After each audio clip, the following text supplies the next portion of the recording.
Doncs s'està fent un pla per a ficar a molta gent a treballar per a resoldre i millorar la renda garantida de ciutadania. La renda garantida de ciutadania és precisament per a aquestes persones que no reben res, que no tenen cap recurs. La renda garantida de ciutadania naix com una obligació en l'Estatut d'Autonomia aprovat en el 2006 i el que fa el Partit Popular és donar unes quanties miserables, tardar 2 anys en tramitar-ho i a banda una cosa molt horrible que fa és que a través d'una resolució sense ni tan sols modificar la llei el que diu és que s'inicia l'obligació de pagament per part de l'administració des del moment en el que ells dicten la resolució adjudicatòria i no des que tu demanes. Aleshores, si tu demanes i tarden 2 anys en tramitar, quan tu demanes és el moment en el que no tenies res, i per això estàs demanant la renta garantida de ciutadania, perquè si tens alguna cosa no tens res. I després de 2 anys ja t'han tirat de casa, que no saps on anar, que no has tingut diners ni per a menjar, 2 anys te dicten una resolució, te donaven 2.000 euros i ja està. Això és el que feia l'anterior govern. Nosaltres hem eliminat aquesta resolució, estem ficant a molta gent a treballar per a que de manera immediata, quan uno demana aquesta ajuda perquè no té res, siga resolt i s'incrementen les quanties. Perquè nosaltres sí que estem rescatant persones. Perquè el que volem és que la gent tingui accés immediat a aquests diners, a aquest recurs, per a precisament poder eixir d'aquesta situació de pobresa en la que es troba. Perquè junt a aquesta renta garantida de ciutadania n'hi ha mesures de formació i d'ajuda per a trobar treball, per a trobar ocupació. Perquè no volem que n'hi hagi cap persona que estiga en aquesta situació de manera voluntària. No volem. O sigui que tenim moltes mesures per a revertir la pobresa que avui per avui arriba a un 30% de la població infantil. N'hi ha molta més pobresa en el País Valencià de la que som capaços de visualitzar. I per això, entre altres mesures, està esta, per a la gent, com se preguntava, que no té res més.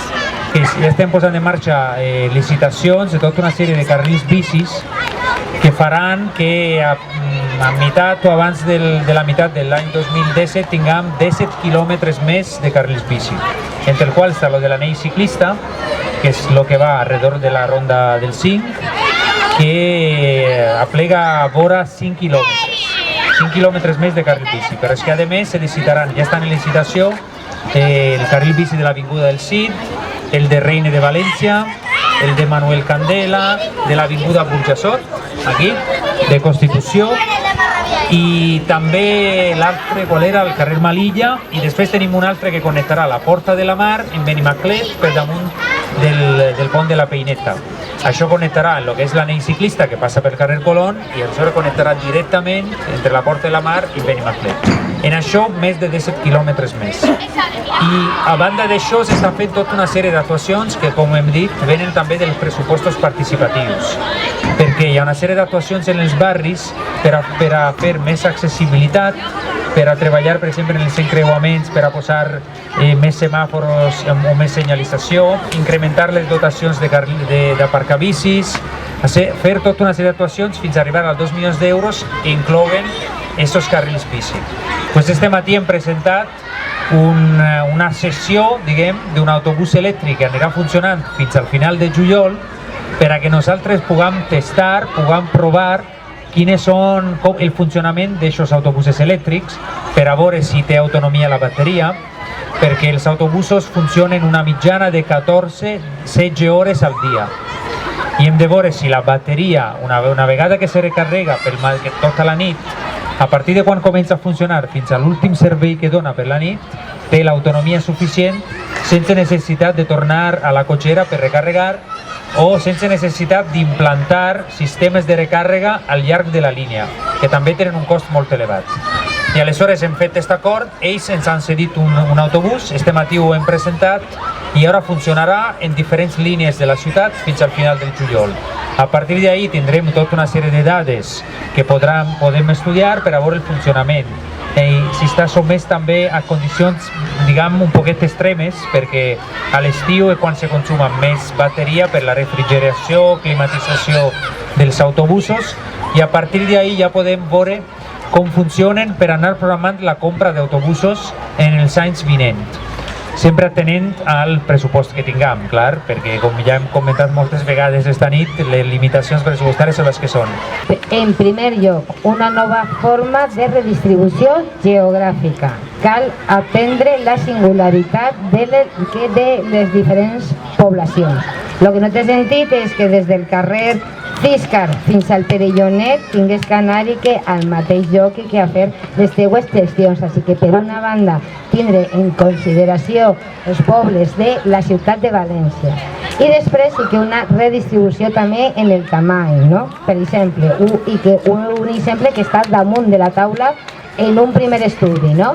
Si Ciutat Vella té una població de 25.000 habitants, Francis, crec recordar de cap de l'any passat, tenia 160.000 habitants. Lògicament, la gestió és molt diferent. Seria lògic que per la situació, que per exemple Ciutat Vella o la Junta del Centre arribara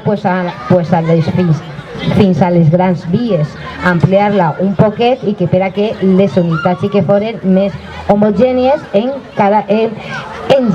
geografia i població. Una ciutat i que com Saragossa, que té la mateixa població que València, en un terme municipal molt més concentrat, té 10 juntes del districte. València té 7. I la segona és el canvi en la política. La Junta té que ser, que per una banda, la descentralització de l'administració, que tu pugues anar i fer tots els tràmits, no només alguns, sinó tots els tràmits. No cal que tot passe per la plaça de l'Ajuntament o Tabaquera.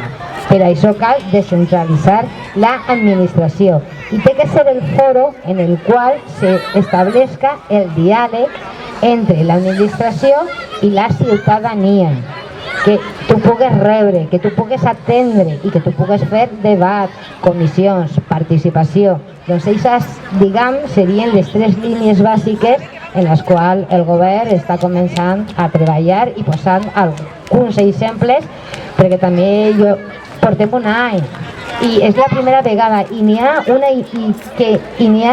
inèrcia que costa molt. Esta ciutat porta 24 anys treballant d'una determinada forma. Tu parles i que més funcionaris, per què l'has fet així? Perquè s'ha fet que tota la vida. No, jo vull fer-lo d'una altra manera. Doncs trencar i que aquesta dinàmica a vegades costa. En el pont de Sant Josep és la mateixa cosa. Ara mateix té un número una quantitat de trànsit, de número de vehicles que circulen per el pont molt baixa, perquè ja hi ha més altres ponts que connecten les dues voreres del riu. I aleshores nosaltres el que estem fent és pensar com podem fer el procés per a peatonalitzar-lo, per a reduir, per a eliminar la circulació del trànsit rodat per damunt del pont de Sant Josep. I a més, com des de setembre-octubre, començaran les obres del nou anell ciclista, ahir serà un dels trams que passarà per eixa vorera. Doncs el que anem a estudiar és la possibilitat de tancar al trànsit eixe pont. El que volem fer és fer aquest procés participatiu que per nosaltres és important i per la nova filosofia de govern és importantíssim. Ho llevarem a la mesa per la mobilitat i anirem també als barris i reflexionarem i acollirem també les propostes i les idees de la ciutadania respecte a aquesta actuació. I a partir d'ahí també actuarem. Jo crec que és un dels ponts que, per la poca circulació que té, ho podríem peatonalitzar. Aleshores ja fem una transició en les dues voreres i l'accés al portal nou en la zona de la Jordana caminant i així ho tanquem i és molt més fàcil comunicar-se. Estem treballant en un sistema de tota la ciutat georreferenciada per a que qualsevol ciutadà pugui anar en el mòbil, li pugui fer la foto i automàticament des dels serveis que té l'Ajuntament ja reben l'avís i ja puguen contestar automàticament al ciutadà. Sí que n'hi ha un pressupost de que s'està fent l'estudi enguany i en funció de les necessitats en 17-18 ja diguem que ja podríem tindre una pàgina web potent, podem dir estil Barcelona, per a poder que dur endavant i que totes aquestes qüestions. Que nosaltres traslladem els casos de corrupció a la Fiscalia i estan en via judicial, però clar, la via judicial necessita mitjans per a fer la seva tasca. Aquests mitjans se decideixen des d'on? Des de Madrid, des del govern central. La consellera de Justícia porta mesos demanant més mitjans, més jutjats per a lluitar contra la corrupció. Què li diuen des de Madrid? Què li diu el PP? El govern en funcions del PP? Ni contesta, perquè no tenen cap interès. I la reforma de la ley de enjuiciamiento criminal que ha fet el govern del Partit Popular? Què ha fet? Acortar els plazos d'investigació per a tindre que traslladar de seguida en 6 mesos els casos al jutjat i que no estiguen ben investigats. I així que després no es puguen acusar i condenar. És urgent guanyar les eleccions i derogar aquesta llei, que el que vol és obstaculitzar la investigació. I us convidem a participar en els propers actes de campanya. Moltes gràcies.